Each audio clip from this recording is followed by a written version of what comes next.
మన ఇంటికాడికి అలికి పూసుకుంటే చాలు, ఇక ఎవళ్ళు ఏట్ల పోతే మనకెందుకు అన్నట్టే చేస్తుంటారు చాలా మంది. రోడ్ల మీద ఎక్కడ పడితే అక్కడ చెత్త బారేస్తుంటారు. ఇంట్లో జమైన చెత్త మొత్తం తీసుకుపోయి రోడ్ల మీద పోస్తుంటారు.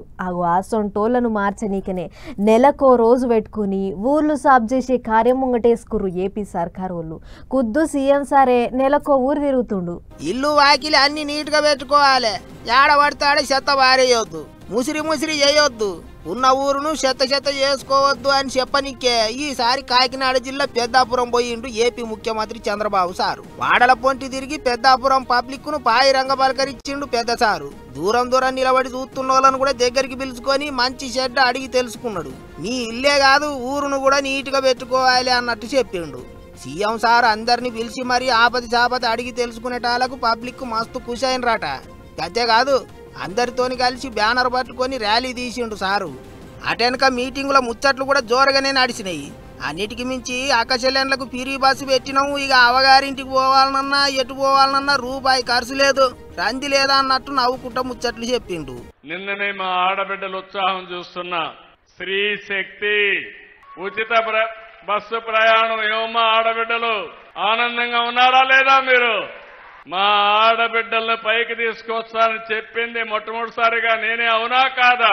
ఇంకో దిక్కు జిల్లాల పొంటి లీడర్లంతా చీపుర్లు పట్టి వాడలన్నీ ఉడిచిండ్రు. ఊరంతా తిరిగి పబ్లిక్ కు నీట్గా పెట్టుకోవాలి, చెత్త ఎక్కడ పడితే అక్కడ వారేయొద్దు అన్నట్టు ప్రచారం చేసిండ్రు. ఏమైనా సర్కారోళ్ళు చేస్తున్న పని మంచిదే, కానీ వాడల పొంటి చెత్త చెదారం వాడేయొద్దు, శుభ్రంగా పెట్టుకోవాలి అనేది ఎవల సోయి వాళ్ళకు ఉండాలి. అందరికీ ఆ సోయి రావాలి అనుకుంటారు ఇప్పుడు చాలా మంది.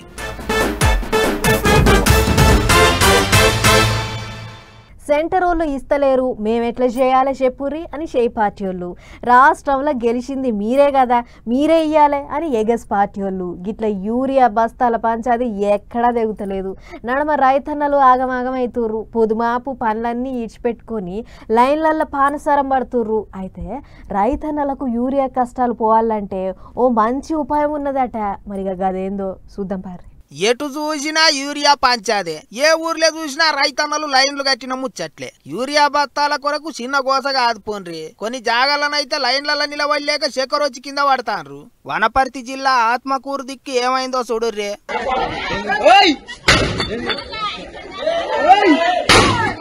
ఎంతకు యూరియా బత్తలు ఇత్తలేరని ఓ రైతుకు తిక్కలేసి బండలు అందుకొని గీ తీరుగా ఈ రంగం ఆడిండు. ఆదిలాబాద్ జిల్లా ఇచ్చోడ మండలం ముకారకే రైతులు దున్నపోతుకు వినతి పత్రం ఇచ్చిండ్రు. యూరియా కొరత చేయవచ్చి పార్టీల నడుమ పంచాదులను అడుగుతాన్నాయి, లీడర్ల నడుమ జవడం అవుతాంది. వారం దినాల సంధి యూరియా చుట్టే తిరుగుతాంది రాజకీయం. అయితే అసలు యూరియా బత్తాల కొరకు గాతగానం తిప్పల పడే పనే లేదు. సంకల పిల్లను పెట్టుకొని ఊరంతా ఎంకులాడినట్టే చేస్తాన్రు. జర నా మాటి నుర్రే రైతన్నలు అంటున్నాడు మెదక్ జిల్లా కలెక్టర్ రాహుల్ సారు. వాళ్ళకి ఆ బస్తా యూరియాతో ఏ విధమైన దిగుబడి వస్తుందో దానికంటే కూడా ఎక్కువ వచ్చే దిగుబడి కూడా మనకి నానో యూరియాతో ఉంటుంది. సో ఇది ఆల్రెడీ చాలా వేరే స్టేట్స్లలో కూడా టెస్టింగ్ అయింది. వాళ్ళు కూడా చాలా సక్సెస్ఫుల్గా ఇంప్లిమెంట్ చేస్తున్నారు. కాదన్నట్టు బత్తాలకు బత్తాలు యూరియా మోసుకొని పోయి సాలుకునే బదులు గీంత డబ్బా నీళ్ళలా కలిపి పిచికారీ చేస్తే చాలు, అంతకు ఎక్కువనే బలం వస్తుంది పంటకు అన్నట్టు చెప్పిండు సారు. ఇప్పటికే దేశంలో చాలా దిక్కులకి నానో యూరియానే వాడుతుండ్రాట. మీదికేంచి లైన్లలో నిలబడే తిప్పలు లేదు, వజను లేదు, ఖర్చు కూడా తక్కువనే అంటారు. సో ఇది మనకి ఈజీ టు క్యారీ. సో అదే మనకు ఒక 6 బస్తాలు కావాలంటే తీసుకుపోవడం కూడా కష్టం అవుతుంది. సో ఇది 6 బస్తాలు చిన్న ఒక బ్యాగ్లో పెట్టుకొని కూడా మనం తీసుకొని వెళ్ళిపోవచ్చు. యూరియా కొరకు అన్ని దిక్కుల తిప్పలైతున్నట్టే ఉమ్మడి మెదక్ జిల్లాలో కూడా రైతన్నలు మస్తు గోసపడతాండ్రు. అందుకే కలెక్టర్ సారు గీ నానో యూరియా గురించి ప్రచారం చేసే కార్యం ముంగటేసుకున్నాడు. బస్తాల కొరకు లైన్లలో నిలబడి ఆగమయ్యే బదులు నానో యూరియాను వాడుకోండి అని తానే చేన్లు చెలకల పొంటి తిరిగి చెప్తున్నాడు. ఇంకో ముచ్చట ఏంటిదంటే భూమిలో జల్లే యూరియాతోని కాలుష్యం పెరుగుతుందట. గదే నానో యూరియాతోని భూమి గలీజ్ కాదన్నట్టు చెప్తుండ్రు. ఏమైనా తత్తిమ జిల్లాల కలెక్టర్లు ఆఫీసర్లు కూడా గిట్ల నానో యూరియా గురించి రైతన్నలకు సమజేటట్టు చెప్తే గీ బస్తాల కొరకు లైన్లు కట్టే బాధ జర్రనన్న తప్పుతుంది కదా అనుకుంటారు ఇప్పుడు చాలా మంది. సీటు దొరికితే కూర్చోవాలి, దొరకకపోతే నిలబడాలి. ఏం పొద్దంతా బస్సుల్లో ఉండం కదా, ఓ అరగంటనో గంటనో ఎట్లనో తిప్పలు పడితే మన ఊరు రాగానే దిగిపోతాం. గీంత దానికి ఓ మా అక్కచెల్లెలు బస్సులలో బాక్సింగులు చేసుకుంటుర్రు, సీటు కొరకు షింపి పోసుకుంటుర్రు. అందుకే గిట్లయితే కాదని బస్సులలో లొల్లులు పెట్టుకునేటోళ్ళ మీద గట్టిగానే నజరేసిర్రు ఆఫీసర్లు. చూడుర్రు ఏం చేసిర్రు.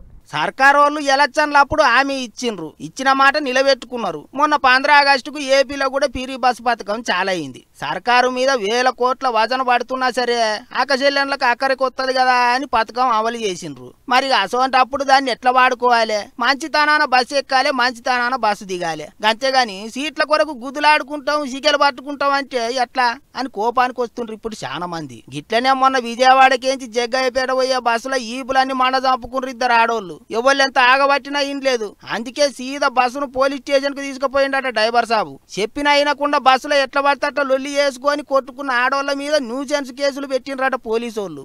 ఏ బస్సులనైనా సరే ఈ బస్సు మనందరిది, దీన్ని కాపాడుకోవాల్సిన బాధ్యత మనదేనని సర్కారు వాళ్ళు పెద్ద పెద్ద అక్షరాలతో రాస్తుంటారు. మరి అసోంటప్పుడు ఎట్టుండాలి? మీదికేంచో 4 రూపాయలు మిగిలించుకోండి అని పిరి బస్సు పథకం పెడితే గిట్ల సీట్ల కొరకు డిస్యూమ్ చేస్తే ఎట్లా అని సోషల్ మీడియాలో కూడా నెట్ అన్నలు ఇరుసుకపడతాండ్రు. ఏమైనా బస్సులలో ఆడోళ్ళ పంచాదుల వ్యవహారం పోలీసు కేసుల దాకా పోయిందంటే చిన్న ముచ్చట కాదాయ. మరి చూస్తాండ్రు కదా అక్కచెల్లెన్లో పోలీసు కేసులు అవుతున్నాయట. మరి జర సీట్ల కొరకు లొల్లులు చేసుకోకుండ్రి, అటెనక స్టేషన్ లో పోండి తిరిగే పరిస్థితి వస్తుంది.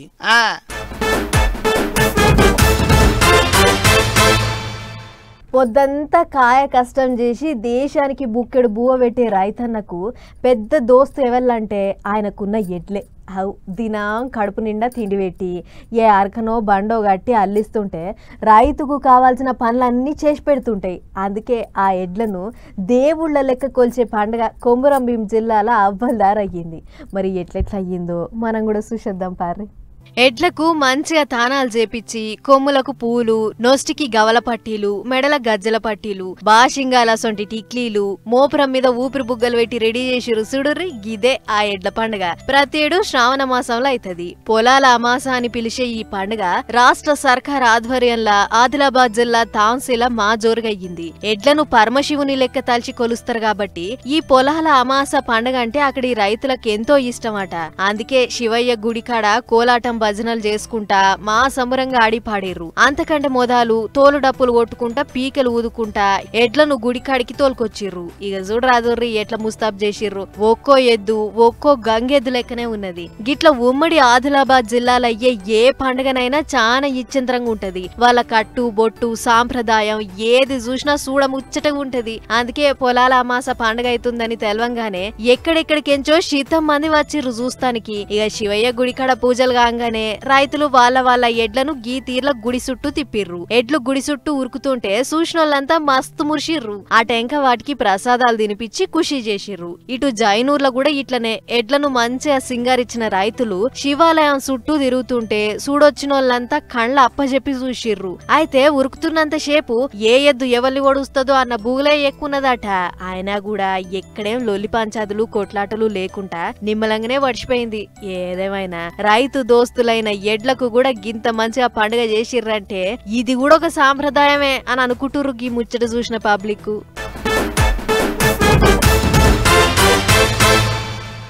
చదువు చెప్పే పంతులు పొల్లగాళ్ల మీద మస్తు పాయరం చూపిస్తుంటారు. వాళ్ళ తిప్పల అరుచుకొని అవసరమైతే ఏదన్నా సాయం కూడా చేస్తుంటారు. అందుకే పొల్లగాళ్ళు సార్లను దేవుళ్ళ లెక్క గౌరవిస్తారు. కానీ ఆ భూపాలపల్లిలో పనిచేసే ఓ సార్ మాత్రం పొల్లగాళ్లను పగవాటుడే కాకుండా పానాలు దియ్య చూసిండట. మరి గా ముచ్చటేందో పురాగా అరుచుకొని వద్దాం పార్రి. ఇద్దరు ఆల్మగలు కొట్లాడుకుని బుడ్డ పొలగాన్ని బాయలేసినట్లే ఉంది కదా భూపల్లిలో పనిచేసే రాజేందర్ సార్ కథ కూడా. అర్బన్ గురుకుల బళ్లే సైన్స్ సార్ గా కొలువు ఎలగబెడుతున్న ఈయనకు ప్రిన్సిపల్ ఎంకట నర్సయ్య నడమ ఏదో కీసులాట అయ్యిందట. అగో ఆ కోపం పొల్లగాళ్ల మీద చూపించిండు పనిమంతుడు. పిల్లలు తాగే మంచినీళ్ళల్లా ఇగో ఈ ఇసం మందు కలిపిండట. పాపంగా ముచ్చట తెలవక తమ్ముళ్ళంతా తాగిర్రు. ఈగేముంది 13 మందికి కక్కుడు బయలు పెడితే సర్కార్ దాకాన కేసుకుపోయిర్రు. ముచ్చట ఎరికయ్యి ఎమ్మెల్యే గండ్ర సత్యనారాయణ సారు అధికారులను ఎంటబెట్టుకుని దాకాన కురికిండు. మంచం తిరిగి తమ్ముళ్ల ఆరోగ్యం ఎట్లుందో అరుచుకుండు. సూది మందులు మంచిగియాలే అని డాక్టర్లకు ఆర్డర్ వేసి అటెంక పోలీసోళ్లను ఎంటబెట్టుకుని సీదా హాస్టల్ కు పోయిండు.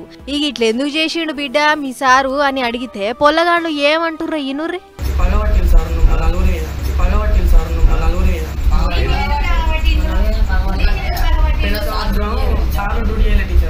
లేకుంటే డిఓ సార్ వచ్చామని చెప్పినాం.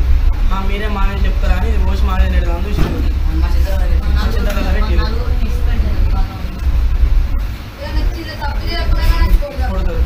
ఇంటిరా నెలల సర్కారిచ్చే జీతం తీసుకుంటా బడికే రాకుంటా గా ముచ్చట డిఈఓకు చెప్పిర్రట పొల్లగాళ్ళు. ఆగో గది మనసులో పెట్టుకొని అప్పటి సంధి పొల్లగాళ్లను రాశి రంపన పెడుతుండట గా మోతేవారి. ఇంకేమంటుండ్రా షిన్నా? మా రాజేందర్ సారు మోన తెచ్చింది సార్, తెచ్చి మా ఇంట్లో కలిపింది సార్. కలిపి మేము ఇట్లా దొరుకుతామని ఏం చేసిన అంటే మా చిత్రాలు చల్లింది సార్.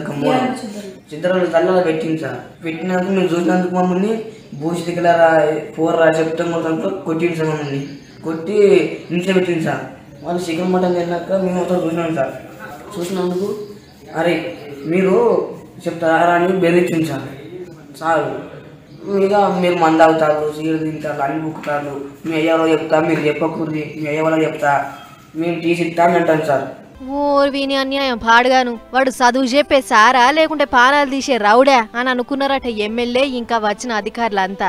పోలీసు వాళ్ళు కూడా కలిపిన మందు సీసాను పరీక్ష పెట్టి చూసి ఇంతమంది పొల్లగాళ్ల పానాలు తీయ చూసిండంటే పెద్ద సైకోనే ఉన్నట్లున్నాడు. గా సైన్స్ టీచర్ రాజేందర్ మీద గట్టి చర్యలు తీసుకుంటామని చెప్పిర్రట. మరి పొల్లగాళ్లు ఇప్పటికే మమ్ములను పగబట్టిండు అని అంటుర్రు కాబట్టి గీ ముచ్చట ఎరికే ఇంకేమన్నా చేయగల సార్లు. నేరం రూపిడైతే కొలువులకెంచి పీకేసి జైల్లో పెట్టుర్రి, అట్లనే హాస్టల్ దిక్కు ఓ కన్నేసి ఉంచుర్రి అని అంటుర్రు గీ ముచ్చట చూసిన పబ్లిక్.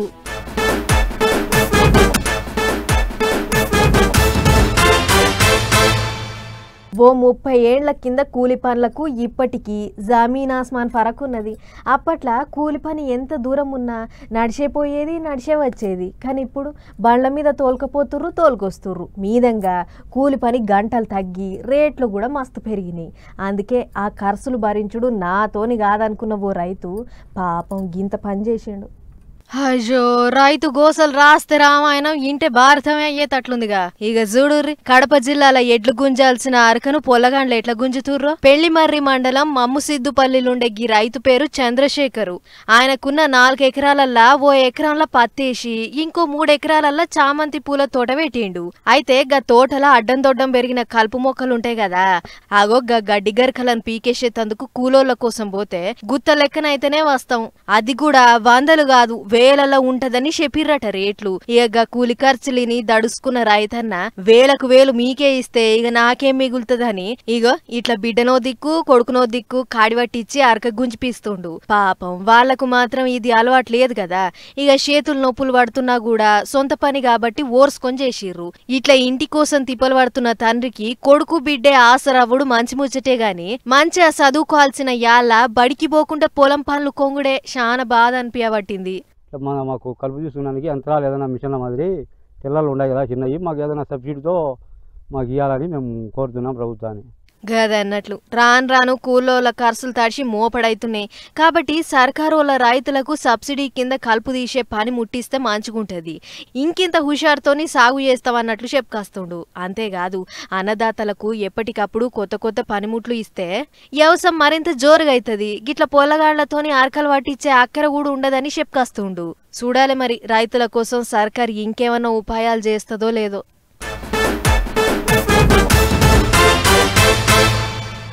గణపతుల పండుగ వస్తున్నదంటే ఒకళ్ళు మించి ఒకళ్ళు ఎత్తు పొడుగుండే గణపతులు పెట్టుడు మనం ప్రతి ఏడు చూస్తున్నదే. అయితే గా గణపతులు చేసేటోళ్ళు కూడా మస్తు అప్డేట్ అయ్యిర్రు. ఏ కాలంలో ఏ ముచ్చట ట్రెండింగ్లో ఉంటుందో అదే స్టైల్లో గణేషులు చేస్తుర్రు అన్నట్టు గా ఉప్పుగూడల ఓ ఇచ్చంతరమైన గణేషుని పెడుతుర్రట. పాండ్రి కదేందో మనం కూడా చూసేద్దాం. గణపతుల పండుగ దగ్గర పడుతున్న యాళ్ళ పట్నానికి ఓ ఇచ్చంత్రమైన గణేశుడు వచ్చిండు. ఇక చూడుర్రి ఎట్లున్నాడో. ఇది ఆపరేషన్ సింధూర్ థీమ్ గణపతి. ఉప్పుగూడలుండే మల్లికార్జున యూతోలు తయారు చేపిచ్చిర్రు. గణపతి ఇంకా మూషికాలనంతా సైనికుల తీర్ల గెటపేసిర్రు. ఇక గణపయ్యను సైనికులకు పెబ్బ లెక్క తయారు చేసి ఎల్కలను సైనికుల తీర్ల చేతులలో తుపాకులు పెట్టిర్రు. చూస్తుంటే మా గణపయ్య మీదకి ఎవడొస్తాడో రండిరా కాల్చి పడేస్తాం అన్నట్లే కొడుతున్నాయి ఎల్కలు. ఈ సెటప్ అంతా తయారు చేస్తానికి ఏం తక్కువ 10 లక్షల రూపాయల దాకా ఖర్చయిందట. సెటప్ థీమ్ లా BrahMos S 400 Rafales army model theme కూడా ఉంది. దీనికోసం 2 నెలల కింద ఆర్డర్ ఇస్తే ఇప్పుడొచ్చిండు గణేశుడు. మండపం మొత్తం వినాయక గుడి లెక్క కాదు, ఓ చిన్నపాటి ఆర్మీ గూడారం లెక్క కొడుతుంది. అంతేకాదు ఆపరేషన్ సింధూర్ల మనోళ్ళు ఎట్లా కొట్లాడిర్రు ఏం కథ అనేది 20 నిమిషాల వీడియో తయారు చేసి మండపంలో బడిపోలగాళ్లకు చూపిస్తారట. అట్లా భారత్ సైన్యం గొప్పతనం ఏందనేది బడి పిల్లలకు తెలియజెప్పే ఇకమత్ కూడా చేస్తుర్రు. ఈ వెరైటీ గణేష్ కోసం మొత్తం 8 మంది కళాకారులు తిప్పలబడి ఆర్మీ తుపాకులు, శకటాలు ఇంకా మందుగుండు సామానంతా ఎట్లెట్లుంటదో అంత మక్కికి మక్కి నక్షదీసిర్రు. మొత్తానికి ఆర్మీ బార్డర్ దాకా పోకుంటేనే అసొంటి వాతావరణంను గణేశుని మండపంలోనే చూపిస్తుర్రన్నట్లు. ఏదేమైనా అందరి లెక్క ఎత్తు అడ్డం పొడుగు గణపతులు కాకుండా ఓ దిక్కు పండగ చేసుకుంటేనే ఇంకో దిక్కు దేశానికి అక్కడికొచ్చే 4 మంచి ముచ్చట్లను చూపిస్తుర్రంటే ఈ ఆలోచన చేసిన అన్నలను తారీఫ్ చేయాల్సిందే అని అనుకుంటుర్రు ఈ గణపతి ముచ్చట ఎరికైన పబ్లిక్. అన్నట్లు 2 ఏళ్ల కింద చంద్రయాన్ గణపతి కూడా పెట్టిర్రట. ఇప్పుడు ఇది కొన్ని ముచ్చట్లు వింటుంటే నిజంగానే గట్ల అయి ఉంటుందా అని అనిపిస్తుంటది. మనుషులు గట్ల కూడా చేస్తారా అని అనిపిస్తుంటది. అవి ఉత్తత్త ముచ్చట్లో లేకపోతే కరంగానే గట్ల అయ్యిందా అనేది కనిపెట్టనీకి పోలీసు వాళ్ళకు కూడా మస్తు తిప్పలైతుంటది. ఇగో గిట్లనే అవుతున్నది ఇప్పుడు ధర్మస్థల అనే జాగల రోజుకో మలుపు తిరుగుతుంది కేసు. అచ్చం సినిమా లెక్కనే నడుస్తుంది కథ. కొండంతా రాగం తీసి ఊడాల పాట వాడినట్టే అయింది పోన్రి.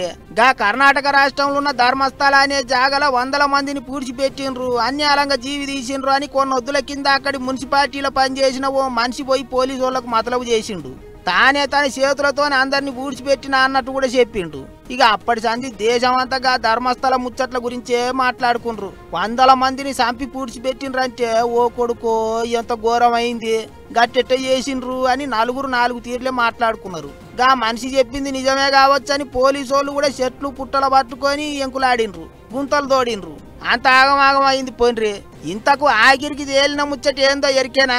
ఎవడైతే 100 మందిని పూడ్చిపెట్టిండ్రు నా చేతులారా నేనే పూడ్చినా అని చెప్పిండో వాడిని అరెస్ట్ చేసిండ్రట ఇప్పుడు పోలీసు వాళ్ళు. వట్టి పుణ్యానికి ఇటు పోలీసు వాళ్ళను అటు పబ్లిక్ ను ఆగం పట్టించిండని తేలిందాట. వాడు 100 మందిని పూడ్చింది లేదు, అక్కడ ఏమైంది లేదు అని తేలిందాట. కావాలని అందరి చెవులలో పువ్వులు పెట్టిండని చెప్తున్నారు ఆఫీసర్లు. ఇంకొక ఆమె 2003లో నా బిడ్డ తప్పిపోయింది, ఆమెను అక్కడనే పూడ్చిపెట్టిండ్రు అన్నట్టు చెప్పే కదా. ఆమె కూడా ఇప్పుడు అసలు నాకు కూతురే లేదని మాట మార్చిందట. ఏసోంటి మనుషులు ఉన్నారు చూడర్రి లోకం మీద. అయ్యో 100 మందిని పూడ్చిపెట్టిండ్రా అని సర్కారు వాళ్ళు దాని మీద ఓ కమిటీ వేసిండ్రు, కార్వాయి చేపించిండ్రు. అంతా ఇప్పుడు ఉత్తదే అయ్యింది, నాటకం అని తేలింది. సర్కారు వాళ్ళను పోలీసు వాళ్ళను తప్పుదారి పట్టించిన వాళ్ళకు మరి ఎసోంటి శిక్ష ఎత్తారో ఏమో చూడాలి.